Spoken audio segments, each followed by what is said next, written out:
اعوذ باللہ من الشیطان الرجیم بسم اللہ الرحمن الرحیم الحمدللہ رب العالمین صلی اللہ علی محمد وآلہ اجمعین واللعنۃ الدائمۃ علی اعداء محمد وآل محمد اما بعد وفقنا اللہ وإیاکم للعلم والعمل الصالحین انشاءاللہ تعالی۔ ایک مرتبہ سارے مل کے درود پڑھیں گے۔ اللہم صلی علی محمد۔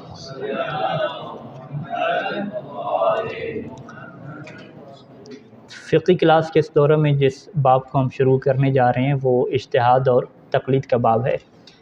اس باب میں ہم دونوں کام ساتھ ساتھ کریں گے کہ اجتہاد اور تقلید کے جو فقی مسائل ہیں وہ بھی ساتھ جو ہے وہ کور کریں گے، اور اجتہاد اور تقلید کے اوپر جو اعتراضات ہوتے ہیں ان کا جوابات بھی کیا ہے ہم یہاں پہ دقیق طریقے سے کیا حاصل کریں گے۔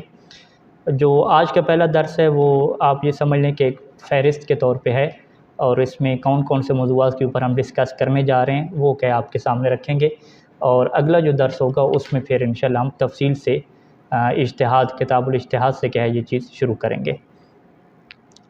سب سے پہلے ایک بات جو آپ کی خدمت میں عرض کر دوں کہ کافی جو مومنین سے ہمارا بحث و مباحثہ رہا اس موضوع کے اوپر، تو ایک چیز جو سامنے آئی کہ جو مشکل ہے وہ الفاظ کی کیا مشکل ہے، کہ اجتہاد کا جو ہے وہ معنی انہیں صحیح نہیں بتلایا گیا، تقلید کا جو ہے وہ مطلب انہیں صحیح نہیں بتلایا گیا، کہ جس کی وجہ سے وہ اجتہاد کے خلاف ہوئے اور تقلید کے کیا خلاف ہوئے۔ یعنی یہ میں ان لوگوں کی بات کر رہا ہوں کہ جو سنسیئر لوگ ہیں اور سنجیدہ لوگ ہیں، ان کی بات کر رہا ہوں کہ ان کو جو ہے وہ اجتہاد اور تقلید کا لفظ اور معنی غلط پہنچایا گیا ہمارے علماء کی طرف سے، کہ جس کی وجہ سے وہ جو ہے وہ اجتہاد کے بھی خلاف ہوئے اور تقلید کے بھی خلاف ہوئے۔ اور اس کے علاوہ ایک گروہ جو دوسرا ہے کہ جو غیر سنجیدہ لوگ ہیں، کہ جو ظاہری بات ہے جن کے اندر جو ہے وہ علماء اور فقہاء سے جو ہے وہ نفرت بھر چکی ہے، بغض کا وہ شکار ہیں، تو جو بغض اور نفرت کا شکار ہیں وہ در حقیقت جو ہے وہ دین پہ عمل نہیں کرنا چاہتے، اور وہ ایک قسم کی آزادی چاہتے ہیں، اور جنت میں جانے کا جو شارٹ کٹ رستہ ہے وہ اس کی تلاش میں ہے۔ تو وہ ہمیشہ پھر علماء اور فقہاء کے خلاف رہے ہیں، اور انہیں آپ جتنے بھی دلائل دے دیں، جو بھی آپ بات کر لیں، وہ اس کی طرف نہیں آنے والے۔ وہ اسے ہم کیا کہتے ہیں کہ علماء کے اوپر تبرہ کرنے والے اور اس طرح کے کیا گروہ ہیں۔ تو ایسے جو غیر سنجیدہ افراد ہیں اس کی جو ہے وہ نہ کسی کو ٹینشن ہوتی ہے، اور نہ ہی کبھی ہمارے علماء نے اس کی ٹینشن لی ہے۔ بات جو ہوتی ہے وہ ان لوگوں کے ساتھ ہوتی ہے کہ جو دلائل کے اوپر گفتگو کرنا جانتے ہیں اور سنجیدہ ہیں اور چیزوں کو سمجھنا چاہتے ہیں۔ تو اس سے کیا بات سامنے آئی کہ اجتہاد اور تقلید کا مطلب غلط بیان کرنے کی وجہ سے ان کے ذہن میں جو ہے وہ یہ سوالات جنم لیے، جس کی وجہ سے وہ اگر کھل کے اجتہاد اور تقلید کے مخالف نہ ہوں تو کم از کم جو ہے وہ اپنے دل کے اندر جو ہے وہ اس چیز کے کیا خلاف ضرور ہوتے ہیں۔ اور اس کی کیٹیگری میں ہمارے بہت سارے جو اپنے طلبہ ہیں جو دین کے ساتھ جڑنے والے ہیں، طلبہ ہو کے خطبہ ہو کے، وہ بھی کیا اس چیز کا شکار ہیں۔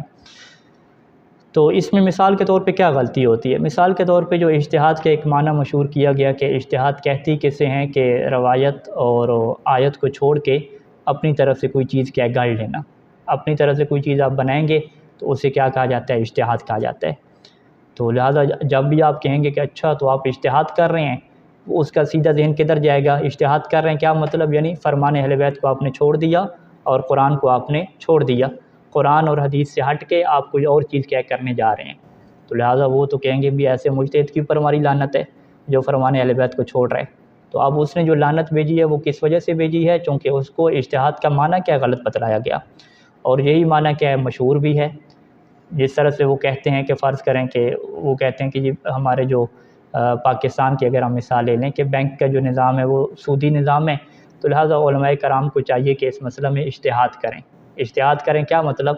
یعنی قرآن اور حدیث سے ہٹ کے، یا قرآن و حدیث کو اس طریقے سے رگڑا دیں کہ کوئی گنجائش کیا وہاں سے نکالیں۔ تو اس کا مطلب کیا ہے کہ ذاتی رائے اجتہاد کے کیا معنی میں ہے۔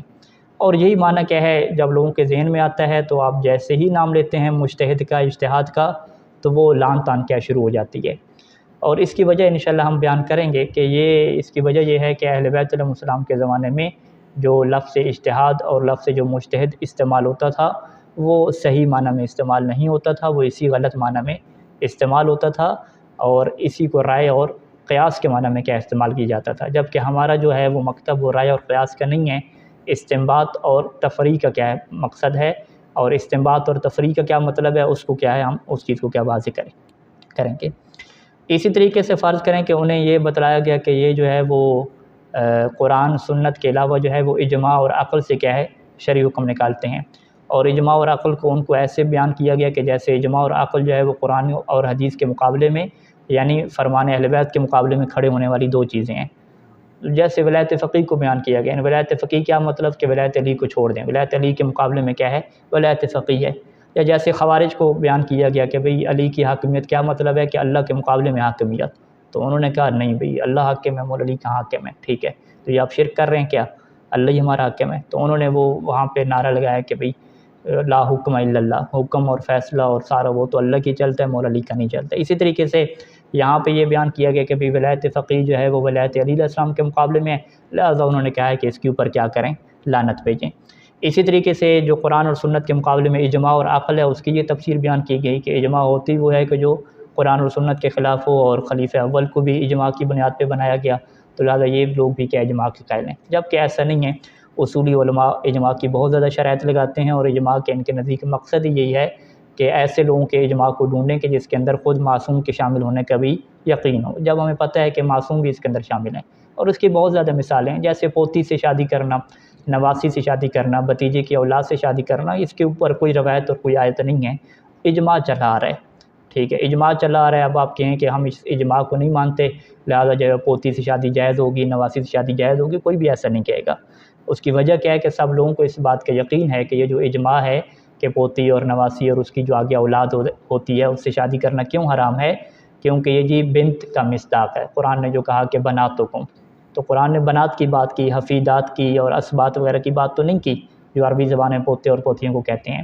تو لہٰذا یہ اجماع ہے کہ یہ بنت کا اطلاق یہاں پہ کس پہ ہوتا ہے، جو نیچے تک کیا چلتی جائے وہاں پہ کیا اطلاق چلتا ہے۔ اگر قرآن نے جو ہے وہ خالات اور اعمام یا روایات میں جو ہے وہ چچے اور ماموں یا پھپھیوں اور خالاؤں سے نکاح کے حرام ہونے کی بات ہوئی، تو اس کا سلسلہ بھی اوپر تک چلتا ہے یا نیچے تک چلتا ہے۔ یہ اوپر نیچے کی جو تشریح ہے یہ کہاں سے آئی ہوئی ہے، یہ اجماع سے آئی ہوئی ہے۔ تو اگر آپ اس اجماع کو نہیں مانتے اور کہتے ہیں کہ یہ اجماع تو قرآن اور حدیث کے خلاف ہوتا ہے، تو پھر آج کے بعد کیا ہے، پوتی اور نواسیوں کے نکاح کو بھی حلال کہنے لگتے ہیں۔ اور اس کی مثال ہمارے سامنے موجود بھی ہے ابھی، یعنی محمد علی مرزا انجینئر نے ایک محفل میں یہ کہہ دیا کہ بھئی بھتیجے اور جو بانجی ہوتی ہے اس سے تو شادی حرام ہے، لیکن جو اس کی اولاد ہے اس سے کیا ہے شادی آپ کر سکتے ہیں، ٹھیک ہے۔ اور اس نے کیا کہا، اس نے کہا کہ کوئی روایت اس کے اوپر نہیں ہے، کوئی روایت نہیں ہے، اور یہ سارا کا سارا جو ہے وہ اجتہاد ہے تم لوگوں کا، میں کیا اس کو نہیں مانتا، ٹھیک ہے۔ بعد میں جو ہے وہ مجھ سے بھی انہوں نے رابطہ کیا، تو ہم نے ان سے کہا کہ یہ مکتب تشیع کا اجماع ہے، اہل سنت کا تمام علماء کا اجماع ہے کہ ان کی اولاد سے کیا شادی نہیں ہو سکتی، اور یہ کیا ہے محرم ہے انسان کے لیے۔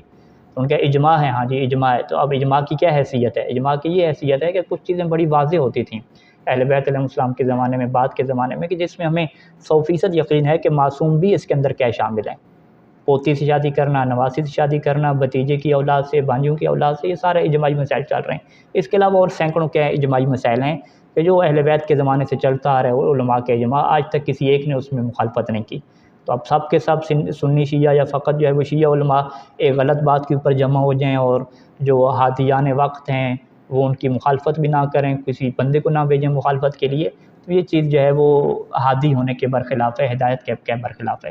تو لہٰذا ہمارے یہاں اجماع کی بنیادی شرط کیا رہتی ہے کہ اجماع وہی حجت ہے کہ جس کے اندر معصوم کے شامل ہونے کا یقین ہو، اور اس چیز کو انشاءاللہ ہم بیان کریں گے، اور اصول فقہ کی جو ہماری کتابیں ہیں وہ ریفرنس بھی کیا آپ کو نوٹ کروائیں گے۔ سید ثانی دامت ظل العالی نے استفتاء کے جواب میں یہ لکھا کہ اجماع ہے ہی سنت کا حصہ، سنت سے ہٹ کے کوئی اور چیز نہیں ہے، کیونکہ اجماع میں معصوم کے شامل ہونے کا یقین ہے، تو کیا ہو گیا، سنت کا حصہ ہو گیا۔ سنت یعنی سنت معصوم، اللہ کے رسول سے ہٹ کے کوئی بھی معصوم کی سنت۔ اچھا، اسی طریقے سے جو چوتھی چیز عقل ہے، عقل کے اوپر ان کو یہ بیان کیا گیا کہ بھئی عقل سے یہ کیا بناتے ہیں، دین بناتے ہیں، بس ایسے سوچتے رہتے ہیں، دین کیا ہے بنا دیتے ہیں۔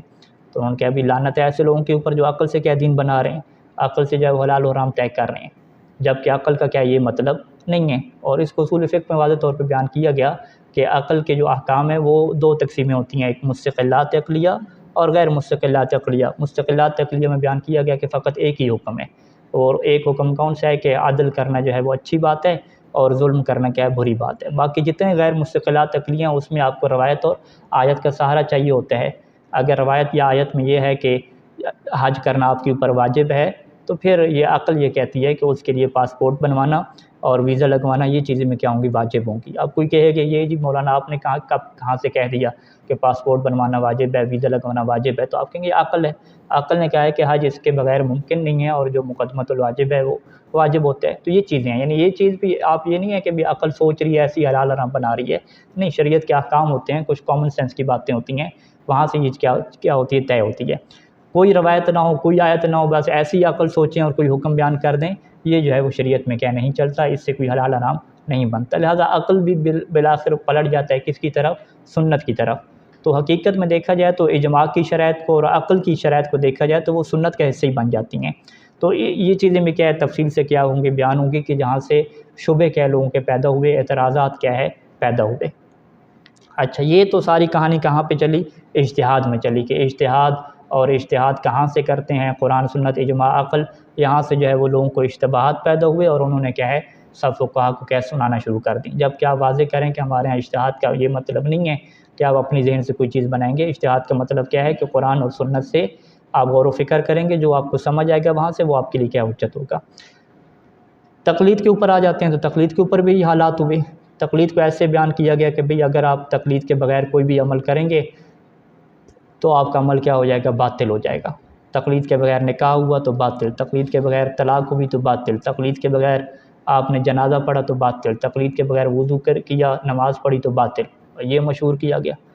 اب وہ اگلے بندے تو بھئی گالیاں دیں گے، ظاہری بات ہو گیا، اچھا تو ہم نے فقط آپ کے مجتہد کی تقلید نہیں کی، ہمارے نماز روزے باطل ہو گئے، یہ کیسے جو ہے وہ دین ہے؟ حالانکہ انہیں جو ہے وہ پورا مسئلہ نہیں سمجھایا گیا کہ باطل ہونے کا یہاں پہ کیا مطلب ہے، اور توضیح کے اندر پوری بات کیا لکھی ہوئی ہے وہ نہیں بیان کی گئی، ٹھیک ہے۔ تو اگر ان کو پوری بات بیان کی جاتی کہ باطل ہونے کا یہ مطلب ہے کہ اگر آپ کو بعد میں پتہ چل جائے کہ میرا عمل غلط تھا اور میں غلط نمازیں پڑھتا رہا، غلط وضو کرتا رہا، تو وہ اس صورت میں کیا باطل ہوگا، وہ بھی ہر صورت میں باطل نہیں ہوگا، کچھ صورتوں میں کیا باطل ہوگا کہ جب مشکل کیا ہو، رکن کی کیا مشکل ہو، رکن کے اندر کیا گڑبڑ ہوگی تو پھر بطلان ہوگا۔ بعض کا کیا بطلان نہیں ہوتا کہ جب رکن کے علاوہ کوئی چیز کیا چھوڑی ہو۔ تو یہ ساری ڈیٹیل کیا انہوں نے نہیں بتلائی کہیں کہ باطل ہونے کا مطلب کیا ہے، کہ آپ نے یہ جو ابھی تکے مارے ہیں، وضو کیا ہے بغیر اپنی نانی اماں کے کہنے پہ یا دادی اماں کے یا علاقے کے کسی مولوی نے سکھا دیا، یہ وضو آپ کا کب تک ٹھیک رہے گا، کب آپ اسے ٹھیک سمجھیں گے؟ جب تک آپ کو یقین نہ ہو جائے کہ میرا وضو جو ہے وہ ایک ایسا فقیہ جو عالم ہے اور فقیہ عالم ہے اس کی تحقیق کے مطابق جا رہا ہے، تو تب آپ اس کو ٹھیک سمجھیں گے۔ لیکن نہ آپ خود مجتہد ہیں، نہ آپ نے جو ہے وہ کسی مجتہد کے اوپر بھروسہ کیا، تو وہ تو ایک آباء و اجداد کی بات ماننا ہوگی نا، کہ آباء و اجداد نے ایسا سکھا دیا تھا۔ اب اس کی گارنٹی کیا رہتی ہے کہ کیا میں اس کو کافی سمجھوں یا کافی نہ سمجھوں، تو یہ ساری کیا بات ہوتی ہے۔ اسی وجہ سے سید سیستانی نے، سید خلیل الرحمن نے، سب نے باطل کا معنی لکھا منہاج السالکین کی کتابوں میں، کہ باطل کا مطلب کیا ہے کہ انہ لا یجوز له الاکتفاء ولا ذالک، کہ اس کے لیے جائز نہیں ہے کہ اس کو کافی سمجھے، کافی نہ سمجھے، یہ مطلب کیا باطل ہونے کا ہے۔ اور اگر بعد میں وہ تحقیق کرتا ہے، پتہ چلتا ہے کہ میرا عمل تو ٹھیک نکلا ہے، تکا لگ گیا، تو وہ ٹھیک ہوگا، وہ کوئی کیا باطل نہیں ہوگا۔ تو لہٰذا یہاں پہ آدھا مسئلہ عوام کو بیان کیا گیا، اور تقلید ان کے لیے ایسے بیان کی گئی کہ تقلید ایسی ہے کہ جیسے طریقیت اور شریعت چلتی ہے، کہ آپ کسی جو ہے وہ سلسلہ نقش بندیہ اور سلسلہ سروردیہ میں جڑتے ہیں جا کے، تو تب جا کے کہے آپ کے اعمال صحیح ہوتے ہیں اور آپ کی عبادات صحیح ہوتی ہیں۔ لہذا جو ہے وہ پیری مریدے کا جو کنسیپٹ وہاں پہ موجود ہے، اس کو بالکل کہاں پہ انہوں نے جوڑا، تقلید کے ساتھ جوڑا۔ انہوں نے کہا کہ تقلید بھی کیا ایسی ہے کہ آپ نے کیا باقاعدہ ایک نیت کرنی ہوتی ہے کہ آج کے بعد میرے حلال حرام واجبات جو بھی ہوں گے وہ فلاں جو ہے وہ پیر صاحب یا فلاں مجتہد صاحب کے مطابق ہوں گے، اس طرح کی جو ہے وہ نیت۔ حالانکہ فقہا نے کہا کہ ایسی نیت کرنا اور باقاعدہ جو ہے وہ اس طرح کا قصد کرنا، یہ چیزیں کیا ضروری نہیں ہوتی۔ تقلید کا مطلب کیا ہے کہ آپ کا عمل جو ہے وہ مجتہد کے فتویٰ کے مطابق ہونا چاہیے، آپ کو یہ بات ثابت ہو جائے، یہی تقلید کے لیے کیا کافی ہے۔ تو انشاءاللہ یہ بھی آپ کو ہم ریفرنس وغیرہ دکھائیں گے کہ تقلید کا جو اصل معنی ہے وہ کیا درست بیان نہیں کیا گیا۔ تو یہ کیا ہوگی، دو چیزیں ہوگی کہ اجتہاد کے مطلب غلط بیان کیے گئے ہیں، تقلید کے مطلب غلط بیان کیے گئے ہیں، عوام کو جو ہے وہ ایسی غیر معقول چیز بیان کی گئی تقلید اور اجتہاد کو کہ انہیں یہ لگا کہ یہ چیزیں تو کیا غلط ہیں۔ اچھا، اس کے اوپر کیا ہماری کیا ساری بحث چلے گی۔ تیسری جو چیز جو بہت زیادہ کیا ہمارے ہاں چلتی ہے کہ وہ کہتے ہیں جی تقلید تو شروع کب ہوئی ہے، یہ غیبت کبریٰ میں کیا شروع ہوئی ہے، غیبت صغریٰ میں بھی کیا تقلید نہیں تھی۔ تو یہ بہت بڑی غلط فہمی ہے۔ تقلید جو ہے وہ اللہ کے رسول کے زمانے سے کیا چل رہی ہے، یعنی جب بھی کسی بندے نے جو ہے وہ معصوم سے ہٹ کے غیر معصوم سے سوال کیا ہے اور غیر معصوم نے اس بات کی گارنٹی دی ہے کہ بس یہی حکم شرعی ہے، تو یہ اس کی بات کے اوپر بھروسہ کرنا، یہ کیا ہوگی، تقلید ہوگی۔ اور تقلید کا مطلب کیا ہے؟ فتویٰ کے اوپر عمل کرنا۔ تو اب فتویٰ کیا ہوتا ہے؟ فتویٰ یا روایت ہوتا ہے، یا روایت کا مفہوم ہوتا ہے، اس کی کیا حیثیت ہے، اس زمانے میں مفتی کیسے ہوتے تھے، فتویٰ کیسے دیا جاتا تھا، یہ بھی ایک کیا تاریخی بحث ہے، اور انشاءاللہ یہ بھی کیا ہے ہمارے جو ہے وہ حصہ رہے گی۔ تو لہٰذا جو ہے وہ یہ ایک شبہ جو ہے وہ پیدا کیا گیا کہ بھی تقلید تو بہت بات کی ایجاد ہے، معصوم کے زمانے میں یہ ہوتی ہی نہیں تھی، تو جو چیز بات کی ہے نہیں ہے تو ہم اس کو کیا کیوں لیں؟ ہمیں کیا معصوم کے زمانے کی چیز چاہیے؟ تو اب وہ معصوم کے زمانے کی چیز چاہیے، اب وہ معصوم کے فرامین کی طرف جاتے ہیں کہ معصوم نے کب کہا ہے کہ سب لوگ فلاں کی تقلید کرو، وہ دکھاؤ جی پہلا مرجع کون تھا، پہلا مفتی کون تھا، یہ کیا ساری کیا بحث سے ہو جاتی ہے۔ تو اس زمانے میں تقلید کیسے ہوا کرتی تھی، کیسے نہیں ہوتی تھی، اور سسٹم کیا تھا، اس چیز کو بھی کیا انشاءاللہ ہم کیا کریں گے، واضح کریں گے۔ یہ 3 نکات ہو گئے۔ چوتھی چیز جو اس میں بہت اہم چیز رہتی ہے، اور ہمارے لیے بہت زیادہ یہ ضروری ہے اس کو یاد کرنا، کہ بہت سارے لوگ یہ کہتے ہیں کہ ہمیں تقلید کی کیا ضرورت ہے، جب احادیث ہمارے پاس موجود ہیں، جب کتب اربع موجود ہیں، ساری احادیث موجود ہیں، تو ہم وہ پڑھیں گے اور اس سے اپنا حکم شرعی کیا سمجھ لیں گے۔ یعنی ہم بھلا کوئی جو ہے وہ جاہل قسم کے لوگ ہیں، آپ ہمیں جاہل کہتے ہیں کہ ہمیں حدیث پڑھنا نہیں آتی، ٹھیک ہے، تقلید تو وہ کریں کہ جو کیا ہوں جاہل ہوں۔ یہاں سے وہ جذبات میں آئے اور انہوں نے کہا کہ تقلید کا مطلب ہی یہ لوگ کیا کرتے ہیں کہ رجوع الجاہل الی العالم، تو اس کا مطلب ہے کہ یہ ہمیں جاہل کہہ رہے ہیں، تو وہ آگے سے پھر غصے ہو جاتے ہیں، وہ کہتے ہیں کہ بھی جاہل تم ہوگے اور تمہارا باپ ہوگا، ہم شیعان اہل بیت ہم کبھی جاہل نہیں ہوتے، جاہل تو کون ہوتے ہیں؟ دشمن اہل بیت ہوتے ہیں، ہم تو کیا ہوتے ہیں؟ شیعتنا المتعلمون، کہ شیعہ تو کیا ہوتے ہیں؟ کبھی جاہل نہیں ہوتے، شیعہ تو متعلم ہوتے ہیں۔ لہٰذا انہوں نے کیا ہے؟ تقلید کو چھوڑ دیا۔ اب تقلید چھوڑنے کے بعد انہوں نے کیا کیا کہ کیا انہوں نے احادیث کی کتابوں کا مطالعہ کرنا شروع کر دیا ماشاءاللہ سے، کہ جب بھی وہ نکاح پڑھتے تھے، اپنے تو جنازے پڑھتے تھے، تو وہ حدیث کی کتابیں کھول کے بیٹھے ہوتے تھے؟ نہیں، وہ نہ انہوں نے حدیث کی کتابیں پڑھیں، نہ علماء سے پوچھا، بس وہ کرتے کیا رہے؟ علی علی کرتے رہے، اور ان کا کیا نظام سارا اس طریقے سے کیا چلتا رہا۔ تو لہٰذا یہ ایک شبہ ہے کہ جب احادیث موجود ہیں تو ہم تقلید کیا کیوں کریں، ٹھیک ہے۔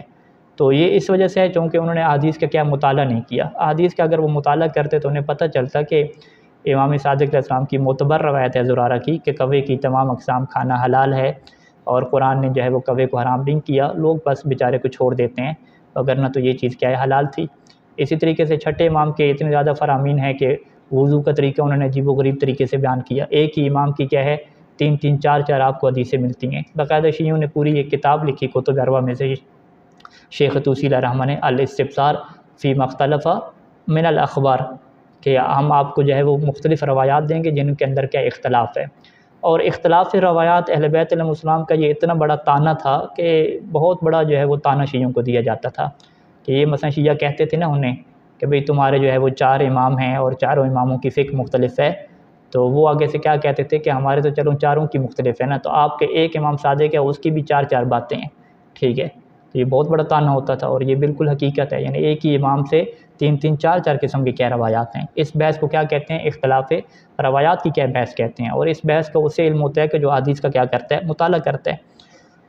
اب مثال کے طور پہ انہوں نے ایک کتاب لکھی غیر مقلدین ہیں ہمارے پاکستان میں، وہ ایک ایڈوکیٹ صاحب ہیں، انہوں نے لکھی، تو انہوں نے کیا کیا کہ جی ہم شریعت کے احکام بتائیں گے فرامین معصومین علیہ السلام کی روشنی میں، اور انہوں نے کیا ہے اپنی مرضی کا ایک فرمان سلیکٹ کر کے کیا لکھ دیا، اس کے مخالف دوسرا فرمان کون سا ہے اسے کیا ہے وہ وہاں پہ لے کر ہی نہیں ہے۔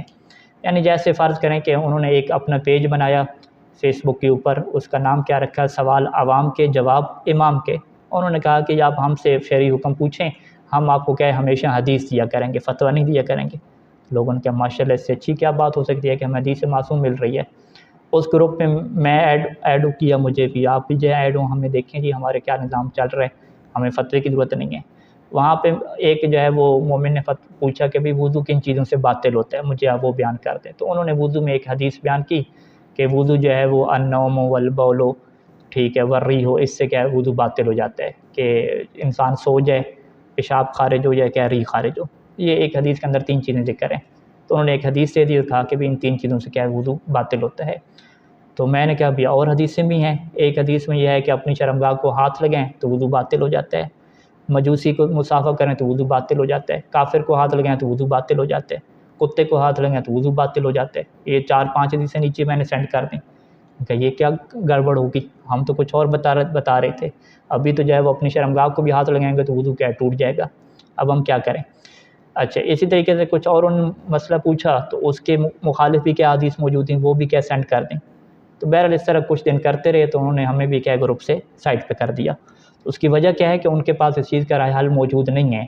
اور رائے حل کیسے موجود نہ ہو کہ شیخ طوسی علیہ رحمہ نے جب جوانی کے ایام میں کتاب لکھی، ان کے استاد تھے شیخ مفید علیہ رحمہ، انہوں نے جو ہے وہ کتاب لکھی تھی فتویٰ کی المقنعہ، توضیح المسائل کی طرح تھی. تو انہوں نے کہا کہ میں ایسا کرتا ہوں کہ جتنے فتاوی ہیں وہ فتویٰ میں اوپر لکھوں گا اور نیچے میں کیا ہے احادیث وغیرہ کیا جمع کروں گا. تہذیب الاحکام جب انہوں نے لکھنا شروع کی تو اس کے مقدمہ میں کیا انہوں نے یہ بات لکھی کہ بھئی اتنا ہمارے پاس روایات کا اختلاف ہے کہ ہمارے استاد یہی شیخ مفید علیہ رحمہ ابو عبداللہ انہیں کہتے تھے.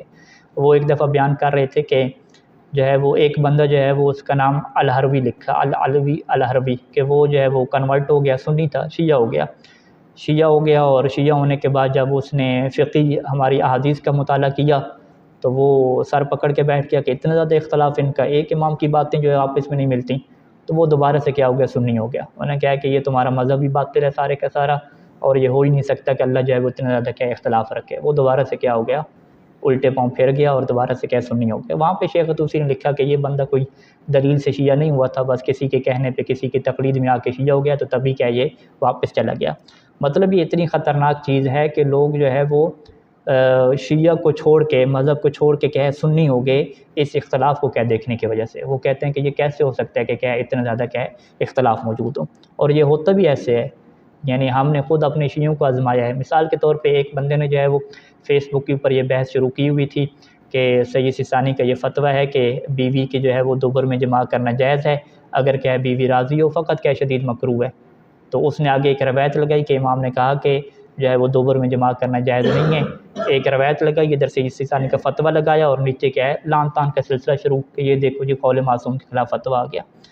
تو میں نے سوال کیا کہ بھی جو بندہ بھی یہ کہے کہ بیوی کے ساتھ اس طرح کا جماع کرنا جائز ہے اس کے بارے میں کیا آپ نظری رکھتے ہیں؟ کہتے ہیں اس پہ لعنت، اس کے باپ پہ لعنت.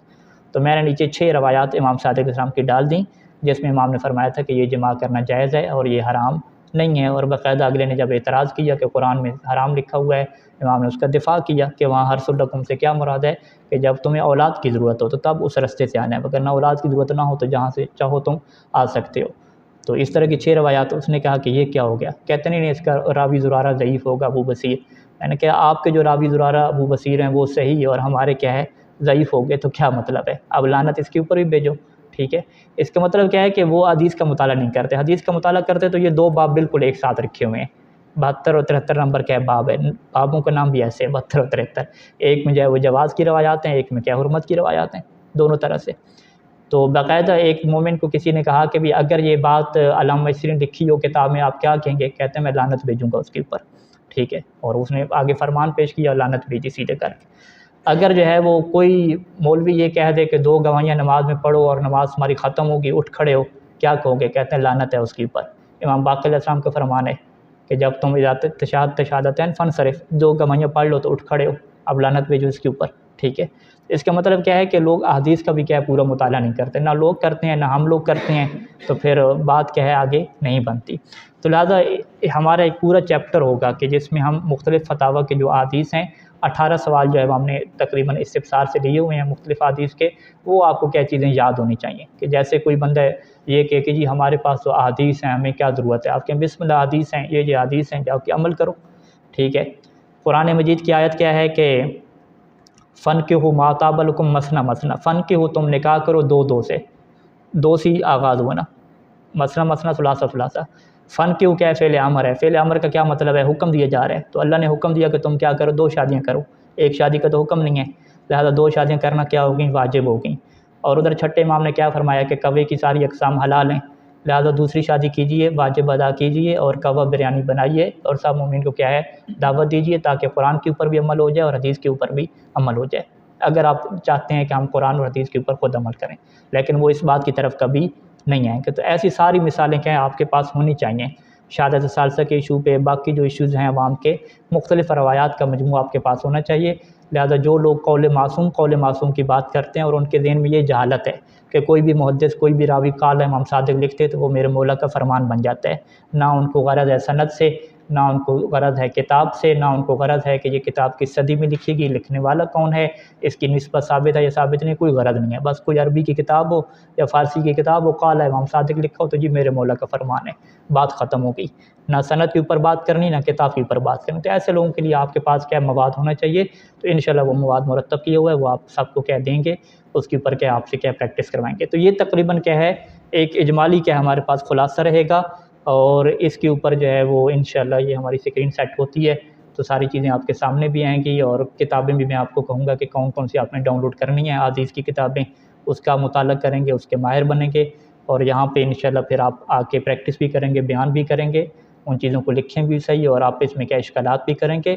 اور چونکہ آپ لوگ خطیب بن رہے ہیں تو آپ ان چیزوں کو مزید مرتب بھی کریں گے کہ اس بات کو جو ہے عوام کو کیسے سمجھانا ہے، کون سے الفاظ میں سمجھانا ہے۔ تو اس کے لیے ظاہری بات ہے جو میں ہے وہ آپ سے کیا اس سلسلے میں استفادہ کیا کروں گا کہ ایک ہماری بحث ختم ہوتی ہے فرض کریں تو اس کے اوپر آپ کو یہاں پہ ممبر پہ جگہ دی جائے گی کہ آپ جو ہے اس موضوع کو کیسے جو ہے وہ بیان کرتے ہیں اور کن الفاظ میں کیا سمجھاتے ہیں۔